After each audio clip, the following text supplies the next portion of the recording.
Hi, this is worth playing games while rambling incoherently into the microphone. Why? Well, just because I can, and I continue with Dragon Commander.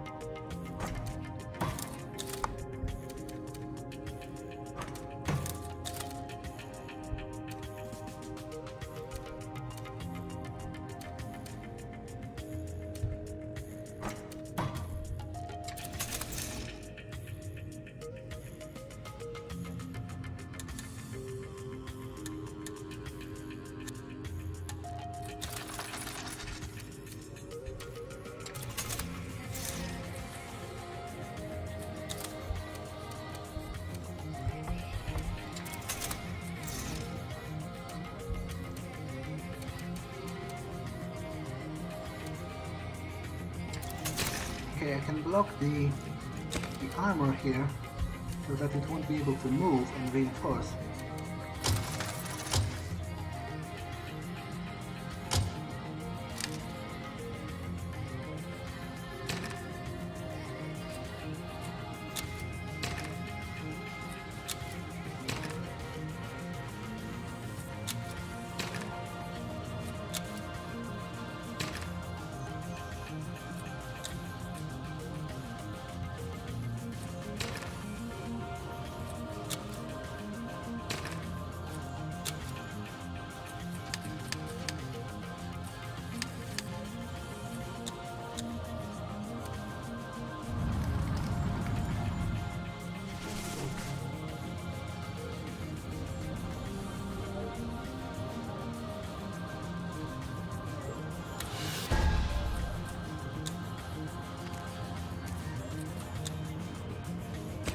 Dall's Jarwin White Whiskers strikes again, Commander.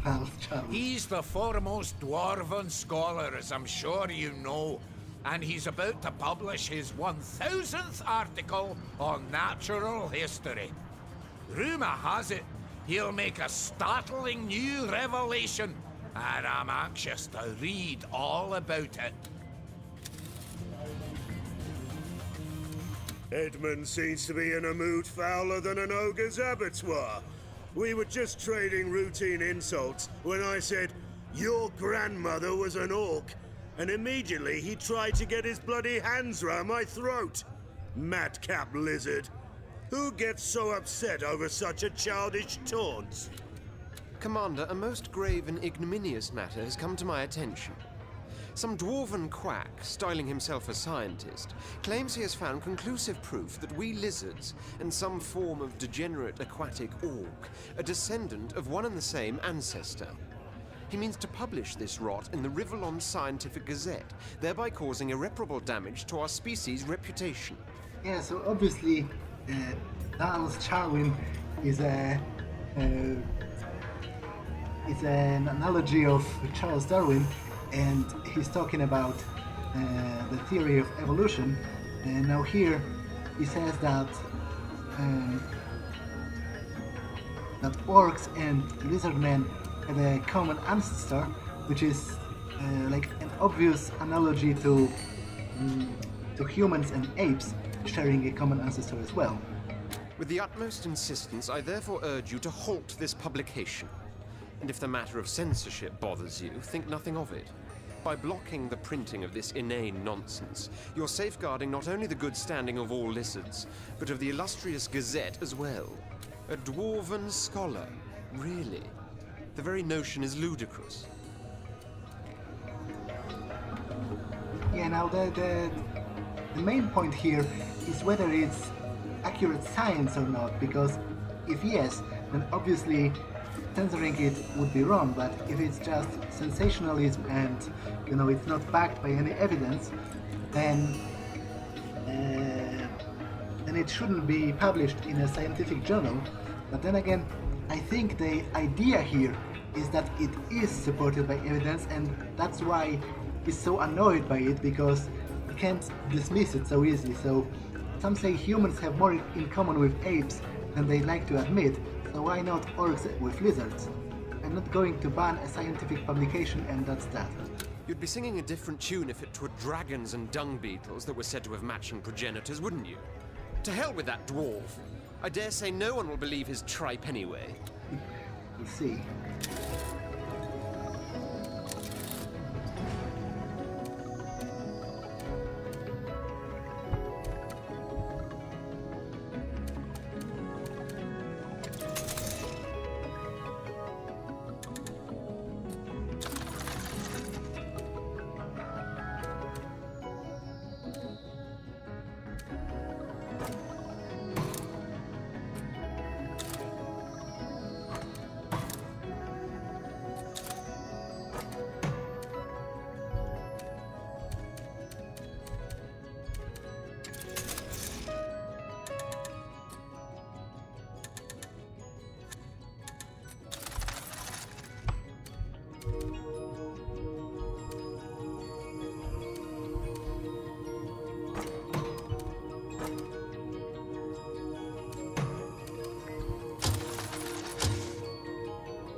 Damn it, I have stunted luck because of my decisions, so maybe that's why I'm losing all those battles, despite having a theoretical advantage.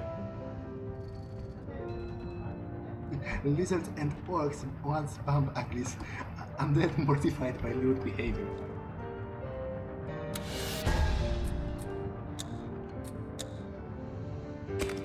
I never would have thought that science could be so amusing, Commander. Most of it insults the gods, you see, but this lizard business has tickled my funny bone. Orcs in another guise? Out with the lizards, I said. Civilized race no longer. I was joking, of course, but by the seven, the look on Edmund's face was worth it. I must say, Commander, that I am very disappointed a time-honored academic journal has published such wild conjectures about us lizards. Positively everyone is laughing behind our backs. Yorick's little bid to have us removed from the list of civilized races only aggravates matters, though I believe he spoke in jest. Commander, I'd like to address some issues I have with the Rivlon Times. Now, I know the press will try to embellish stories to make for more savory reading material, but half the stuff they print nowadays is fabricated nonsense of an almost always sensational or slanderous nature. I want you to reprimand them, Commander.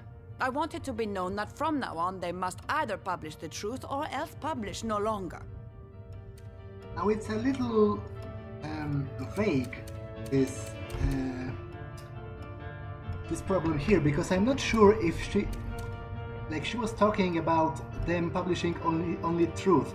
That is a good thing, obviously, but here it says, will you restrict the freedom of sensational press? Now, there is an obvious difference between, for example, reporting on someone's spicy personal details, which are true, but nonetheless he might not want them out, but they are true, and there is an obvious difference between that and outright lying. So I'm not sure, in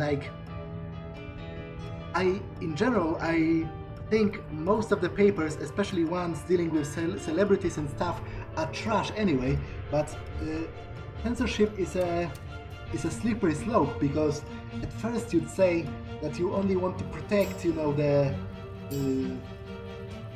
you only want them to print the truth, but then if you restrict them too much, it can lead to dire consequences. So I don't think maybe it's more prudent to have just the possibility of suing them in case they write something that's not true about him.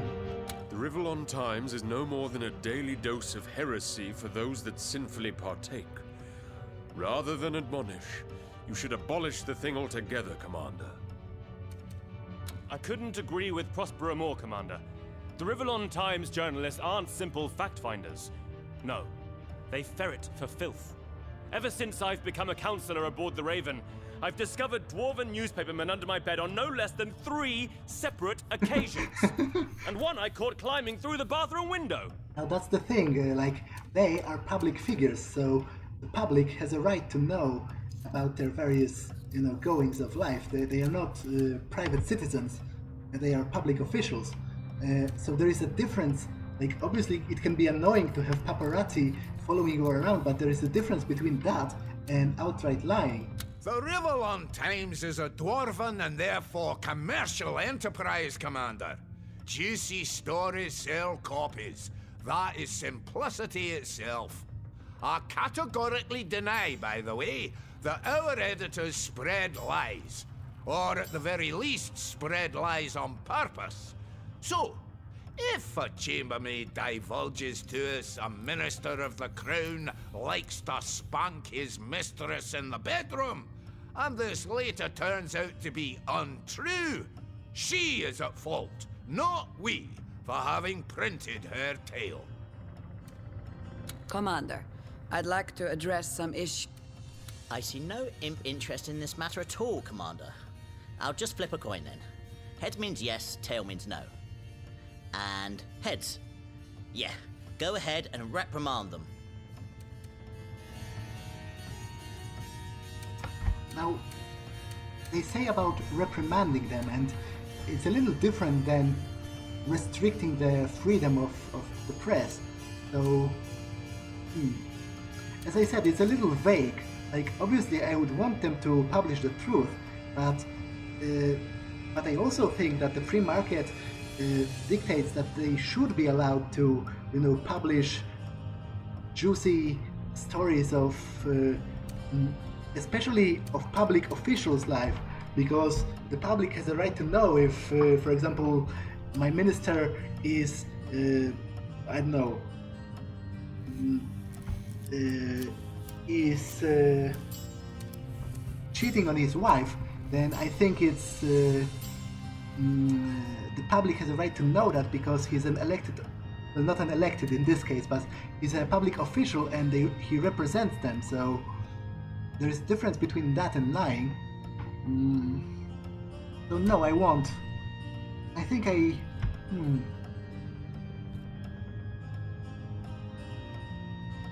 although they said, like, I'm not sure what's involved in this decision exactly. But I guess a bit more, it's not like outright censorship, it's only a bit more quality control to make sure that what they print is factually accurate, so okay, why not? I thank you, Commander. To inform the general public of the events of the Empire is a great responsibility, not a lackadaisical frivolity. The dwarves would do well to take this duty a bit more seriously, and their caricaturists especially could stand to be a bit more sensitive.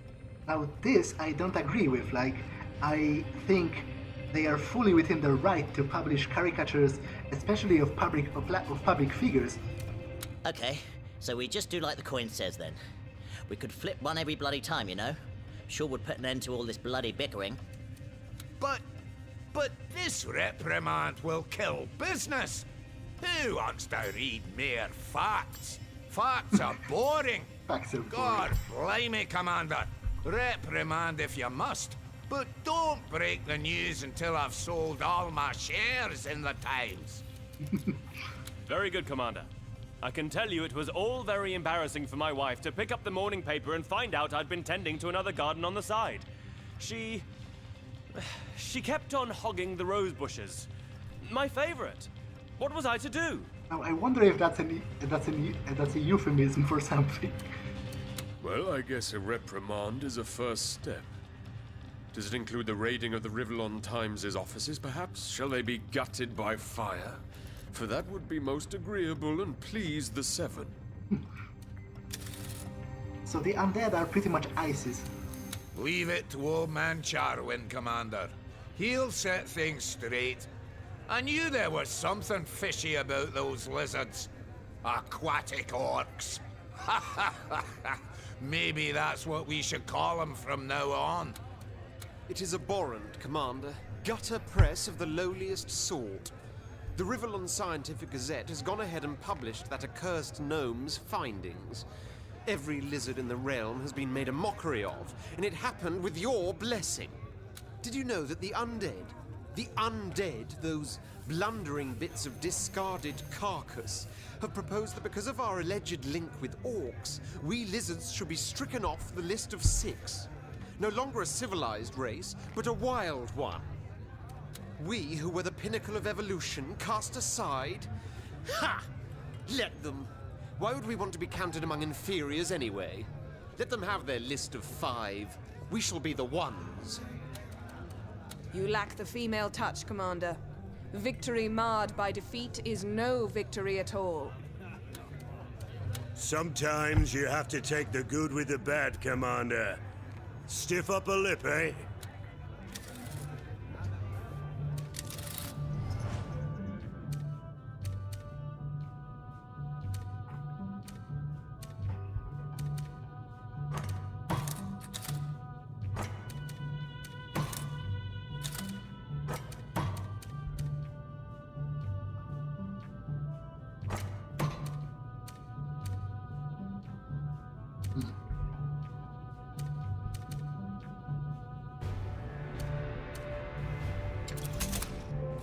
Okay, we'll build a war factory here, just to have easier access to new troops, and I can demolish this one, or even leave it so I have more opportunities to recruit more troops for the assault or on their capital. I think I can probably retreat my forces from this part of the map, or maybe I don't think they cause any upkeep as such, so disbanding them is probably not necessary.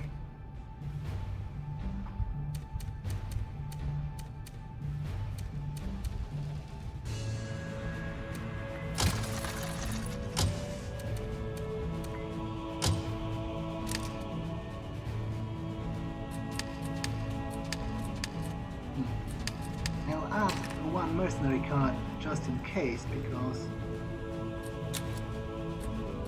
my luck isn't very good. I've been losing battles because of that as of late.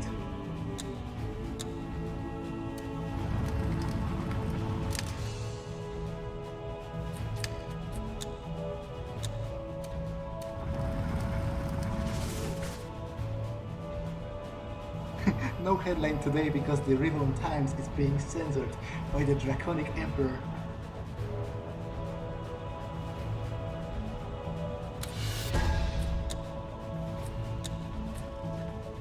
Accursed be that hothead of a Henry, Commander. I'd rather swallow needles than endeavor a constructive discussion with him ever again. You know what he's like on the field. Always must he fly solo. Always must he go charging in like a bull in heat. Ridiculous. If he's thinking at all about what he's doing, it's with his brain that dangles, not deducts. The man's a menace, a danger to himself and others. What happened then? How delightfully entertaining to see Catherine and Henry exploding in rage over a strategic disagreement. Like children they are, vainly trying to prove to one another they have the better toy.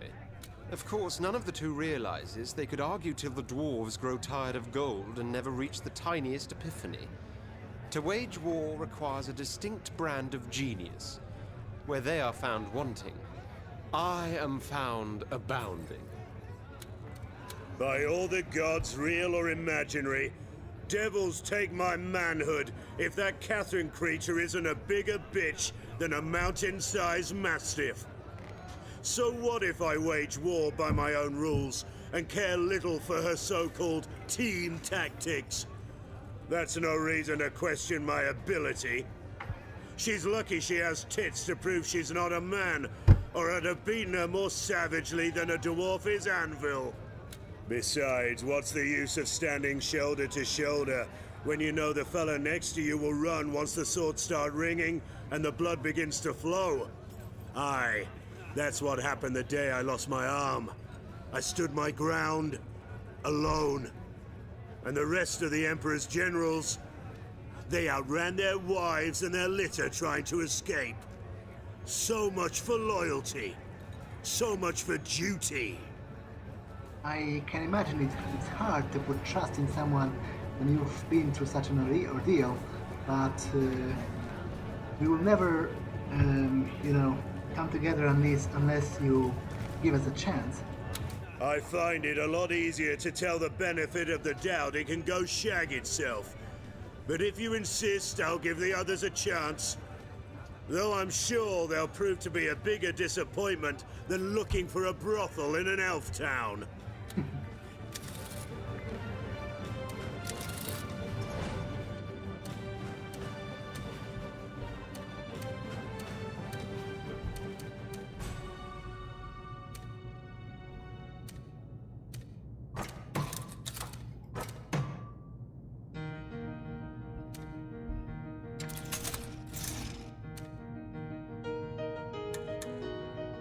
I will recruit 2 transports to take the... Oops, I didn't... Damn it, I didn't mean to do that. Take the aisle here.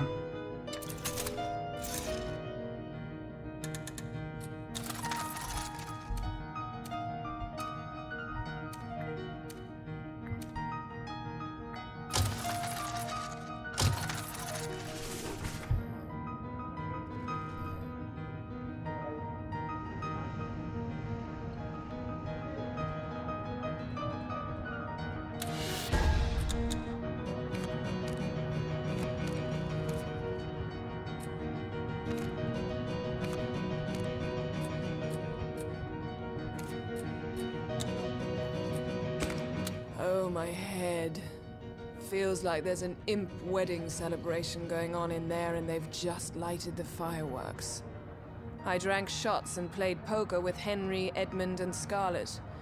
Not a dime left in my pockets. But it was rather jolly, in a vulgar sort of way. Men will have their simple pleasures, you know. Games of chance, drinking games, etc. All made for a welcome change from Henry's moody ways, though. He was rather cordial, if you can believe it. Thought I'd see Maxos shave his beard first. Commander, you know that many of the greatest imp inventors and scientists suffer no end of injuries in the line of duty.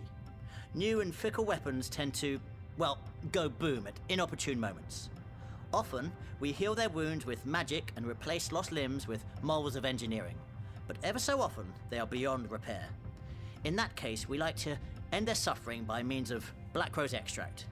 In the eyes of the law, though, this is murder. So let us scrap that law.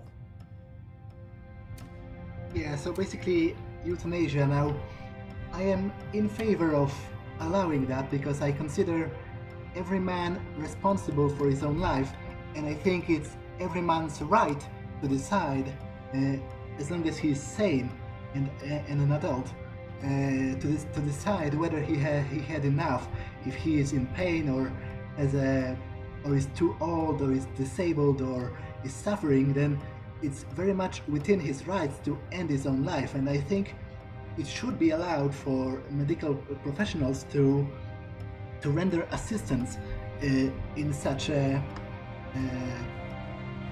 situation, because ultimately a person's life belongs to them, so it's their decision, not the state, and certainly not any gods or something, because life is a gift of the gods.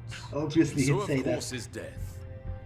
It is not up to mortals or undead to tamper with either of them, which is precisely what those impish charlatans are trying to do. Now, interestingly, historically,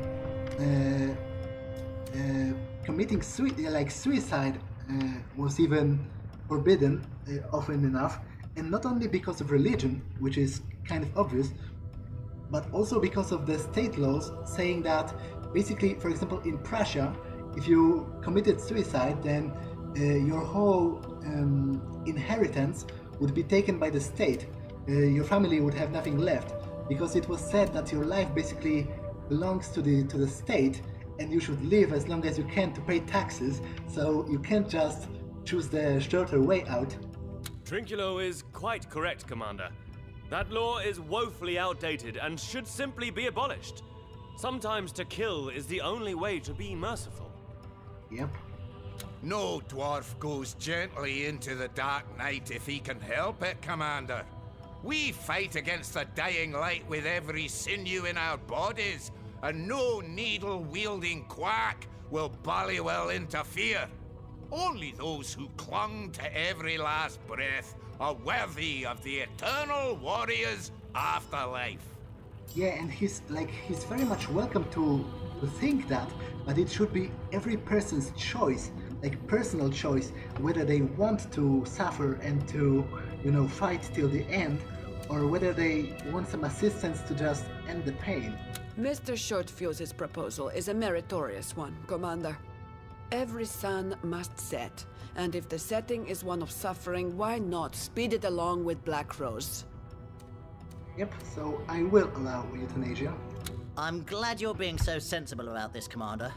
One of our doctors had to resort to jailbreak after ministering to a miserable old dwarf almost burnt beyond recognition when he dozed off with a pipe in his mouth. Set his beard aflame in no time, the poor bugger.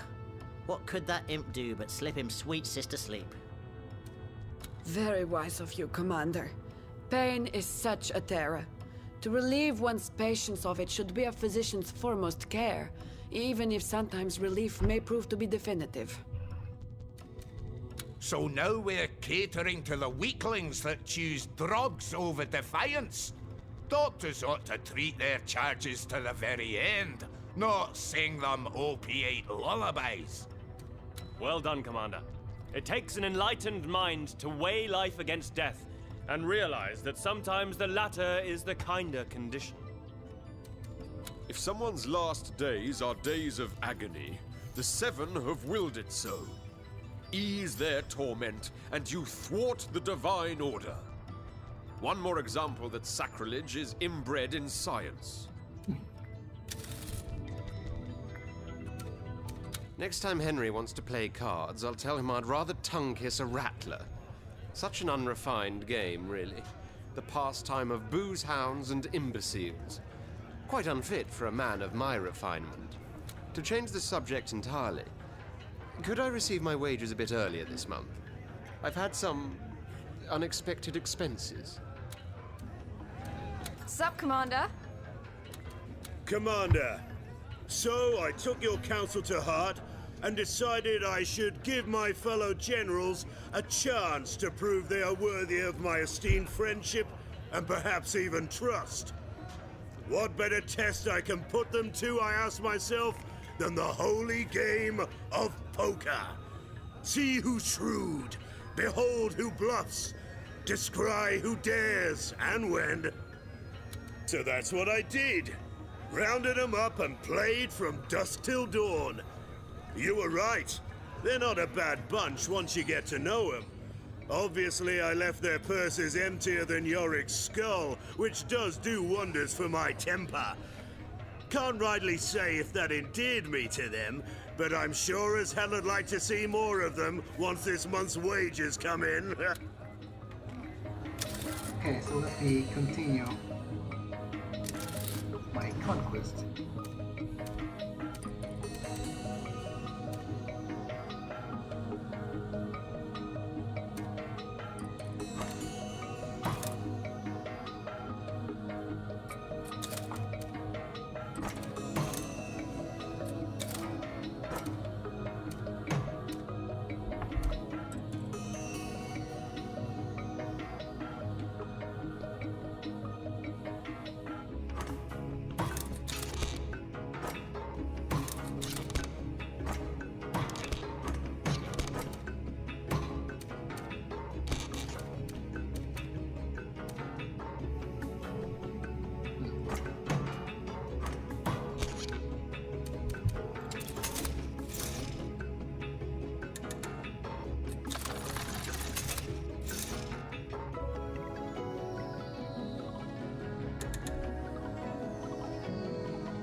I think I can use plastic. I don't think he has any.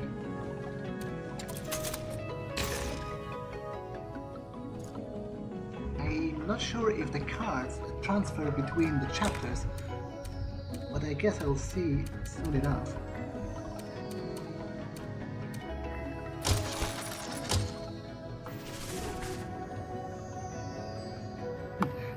to the Emperor, doctors can't simply kill off annoying patients. Now surely that's how it works, obviously.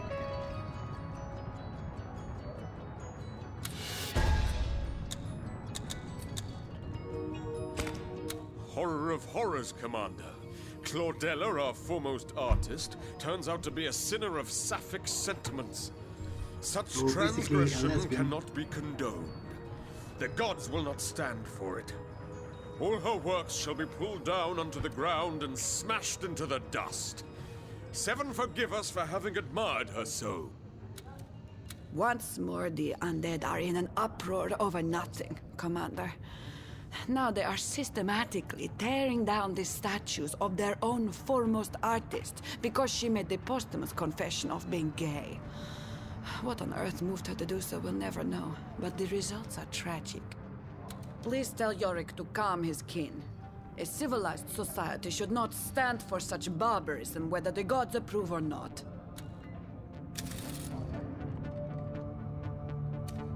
Another battle lost and won. Or in your case, one full stop. Remember I mentioned the artist Della Gecko a while ago, Commander? Brilliant. Gay. Well, I have another example. The undead sculptress Claudella, who sadly perished a short while ago because of some strange disease that sometimes plagues her kindred. She was an artist of profound mastery, revered by every single one of the undead, but now that in her last will and testament she revealed to have had a long-standing physical relationship with a woman they always assumed to be her sister, the vermin are systematically destroying all her works. Now I hope she wasn't indeed her sister, because that would be kind of icky, but... Beautiful bronzes, marvelous marbles, all are falling under the hypocrites' hammers. But you can do something about this, Commander. You can stop this madness. And if you won't, give me the order and I'll bash the skull of each vandal I meet. Don't go bashing any skulls, I'll take care of this. But it is sad and ridiculous that the undead would destroy works of a genius because of their nature. Couldn't have said it better myself. Cheers, Commander. You're officially a patron of the arts now. I shall raise a toast to you tonight. And in the meantime, try not to succumb to the temptation of yanking away Yorick's lower jaw and throwing it overboard. Were that I were the monarch and you the general, I'd kill for one of your powers, whereas you hardly have need of us. I wouldn't say so, considering I'm out resolving all the battles. And speaking of that, I think it's high time to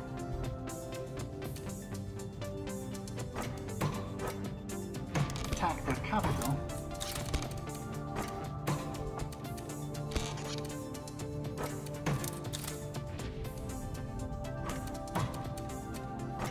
We can pretty much move all in because the other forces are too far away to be of any particular danger to me.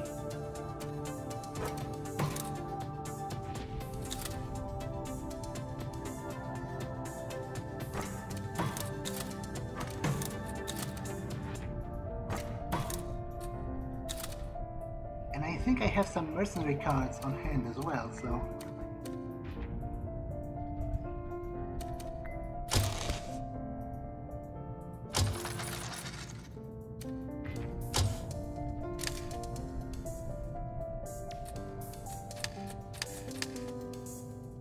Although, I don't think I need to waste them, so I'll just auto-resolve using one of my generals.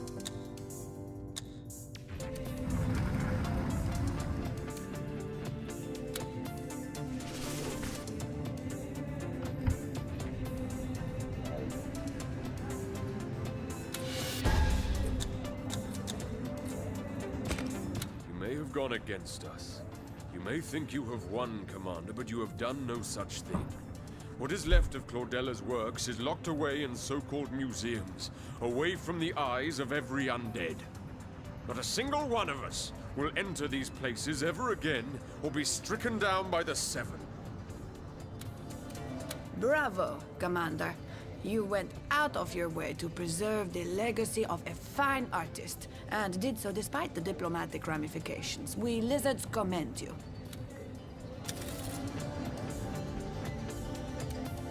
Another battle lost and won. Or in your case, one full stop. Good news, Commander! The undead riots have been squelched, and the many artworks of Claudella that escaped their pitiful ire have been placed in various museums where they're guarded round the clock. That'll show those intolerant bastards! This is a great victory for mankind everywhere. A victory of nature over nurture. Of freedom over oppression. The undead need to know one can be gay and held in high regard nonetheless. Let that be the lesson. This whole business was about art, of course, but still. Let that be the lesson. Of course. It's obviously... I think she's bisexual or something? Or gay, but I think she's bi. And so pretty much the only thing I have left to do is to conquer...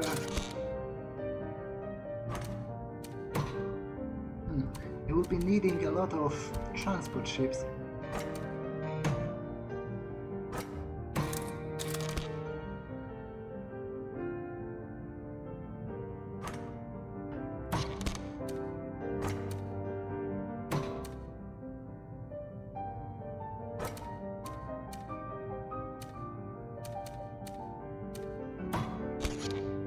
Oops, I didn't... damn it.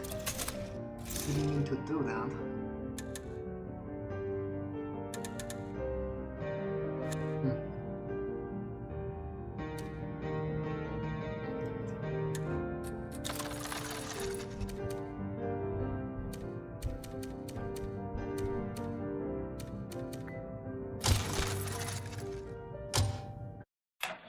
I didn't even need to. And so it came to pass that the Dragon Prince was initiated in the ways of war, and caught the attention of his siblings.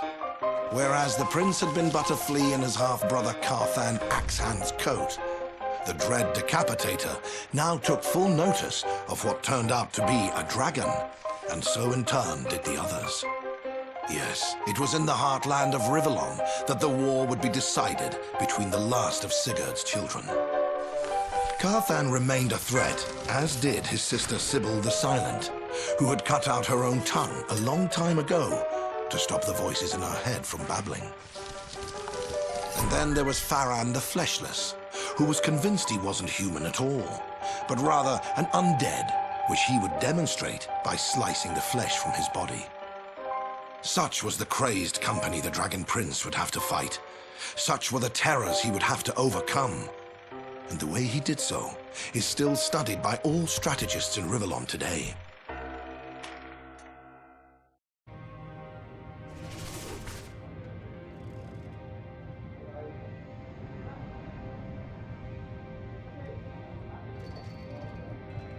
Fire hazards are a reality, says Yorick.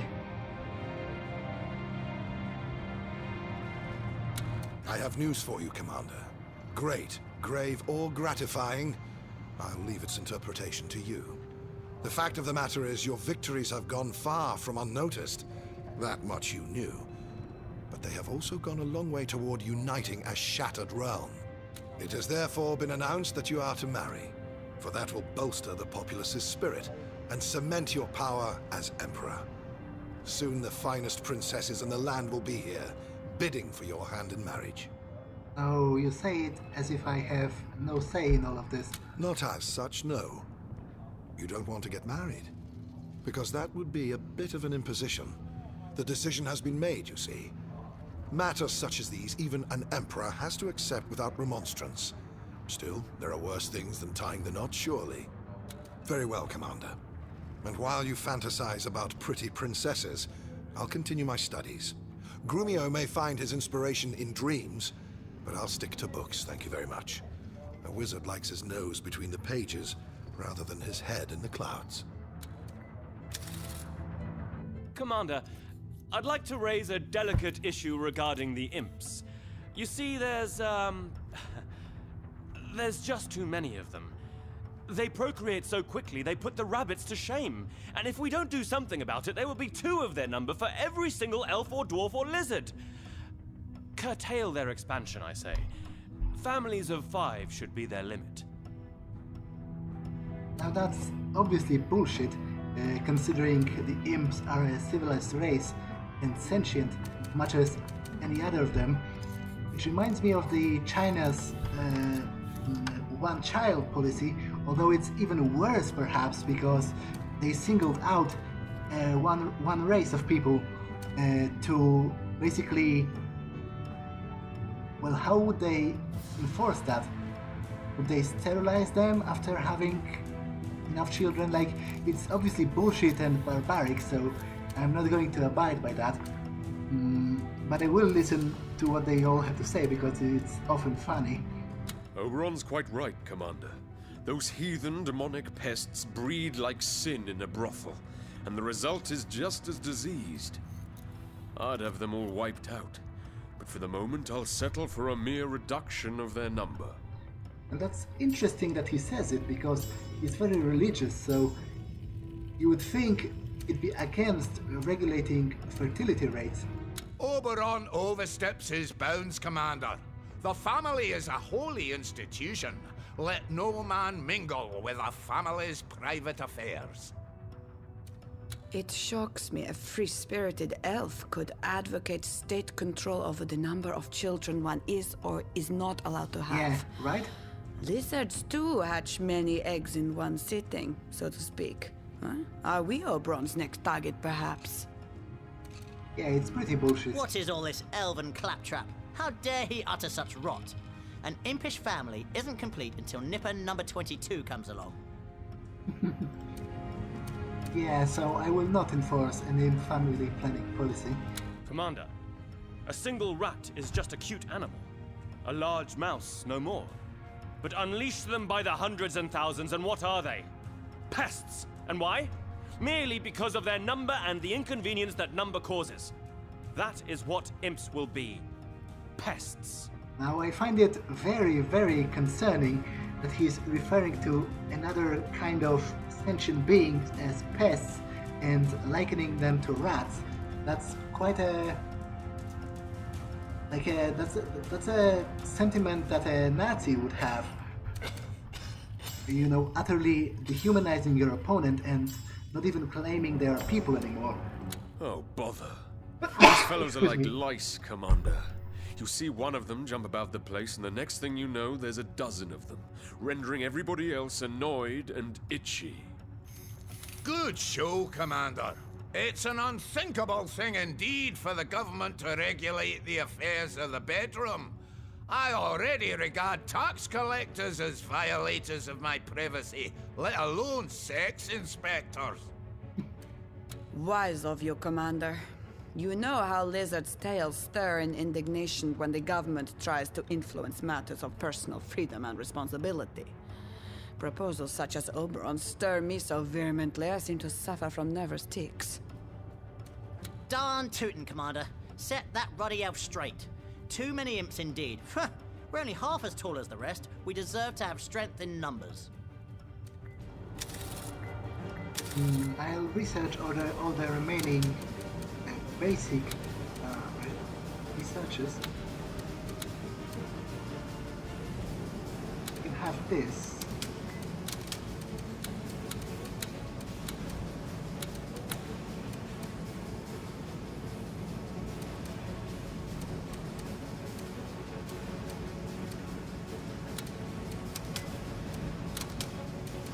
I'm not sure if the researchers even do anything if I'm not actively fighting in combat, but I would think they would convey some sort of passive benefit to my outer resolve.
Okay, I think it's a good moment to end the episode. So I will do just that and see you in the next one. Bye.